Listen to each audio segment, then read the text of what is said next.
दुआओं की दौलत। एक बुजुर्ग शिक्षिका भीषण गर्मी के दिनों में बस में सवार हुई। वह पैरों के दर्द से बेहाल थी, लेकिन बस में सीट न देखकर जैसे तैसे खड़ी हो गई। अभी बस ने कुछ दूरी ही तय की थी कि एक उम्रदराज औरत ने बड़े सम्मानपूर्वक आवाज़ दी, "आ जाइए मैडम, आप यहाँ बैठ जाएं।" कहते हुए उसे अपनी सीट पर बिठा दिया। खुद वो गरीब सी औरत बस में खड़ी हो गई। मैडम ने दुआ दी, "बहुत बहुत धन्यवाद, सच में मेरी बहुत बुरी हालत थी।" ऐसा सुनकर उस गरीब महिला के चेहरे पर एक सुकून भरी मुस्कान फैल गई।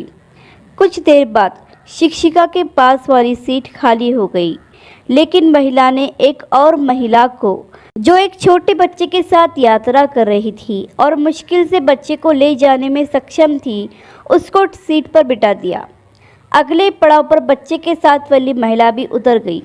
सीट खाली हो गई, लेकिन नेक दिल महिला ने बैठने का लालच नहीं किया, बल्कि बस में चढ़े एक कमज़ोर बूढ़े आदमी को बिठा दिया, जो अभी अभी बस में चढ़ा था। कुछ देर बाद सीट फिर से खाली हो गई। बस में अभी गिनी चुनी सवारियां ही रह गई थी। अब उस अध्यापिका ने महिला को अपने पास बिठाया और पूछा, "सीट कितनी बार खाली हुई, लेकिन आप लोगों को ही बिठा रही थी, खुद नहीं बैठी, क्या बात है?" महिला ने कहा, "मैडम, मैं एक मज़दूर हूँ, मेरे पास इतने पैसे नहीं हैं कि मैं कुछ दान कर सकूँ। इसलिए पुण्य कमाने के लिए मैं क्या करती हूँ कि कहीं रास्ते में पत्थर उठाकर एक तरफ कर देती हूँ, कभी किसी ज़रूरतमंद को पानी पिला देती हूँ, कभी बस में किसी के लिए सीट छोड़ देती हूँ। फिर जब सामने वाला मुझे दुआएं देता है तो मैं अपनी गरीबी भूल जाती हूँ, दिन भर की थकान दूर हो जाती है। और तो और, जब मैं दोपहर में रोटी खाने के लिए बैठती हूँ ना बाहर बेंच पर, तो ये पंछी चिड़िया पास आके बैठ जाते हैं। रोटी डाल देती हूँ इनके आगे छोटे छोटे टुकड़े करके। जब वे खुशी से चिल्लाते हैं तो उन मालिक के जुओं को देखकर मेरा पेट भर जाता है।